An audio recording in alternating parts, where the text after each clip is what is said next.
सुगरण जेव्हा सुंदर घरटे विणते, त्या घरट्यात अंडी देते व अंड्यातून पिले बाहेर येतात, वाढू लागतात, तेव्हा पक्षिणीला वाटते की आपल्या बाळांचा बिछाना मऊ असला पाहिजे. आपल्या बाळांना ऋतू नये म्हणून ती मऊ कापूस, धागे, दोरे आपल्या घरट्यात आणत असते. हे आणताना एकदा एक मोठा दोरा ती चोचीत धरते व फांदीवर बसते.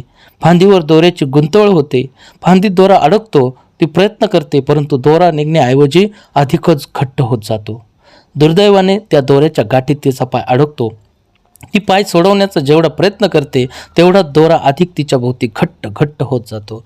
पक्षीने स्वतःला सोडू पाहते, पण अधिकच गुंतत जाते आणि फांदीवर उलटी होऊन फांदीला लटकत राहते. दुपार, संध्याकाळ, रात्र होते. पक्षीने सोडवण्याचा प्रयत्न करते, तडफडते आणि दुसऱ्या दिवशी शांत होते. मेलेल्या पक्षिणीचा देह उन्हा पावसानं वाहून जातो आणि एकच पाय तेवढा कित्येक दिवस लोंबकळत राहतो. प्रत्येक आई काही प्रमाणात अशीच गुंतवून घेत असते आपल्या लेकरांच्या सुखासाठी. आई तुझी किमया किती अन काय मी शब्दात सांगू शकत नाही. जशी घार उडे आकाशी आणि तिचे मन पिलापाशी, तसेच असते नाते आईचे बाळापाशी.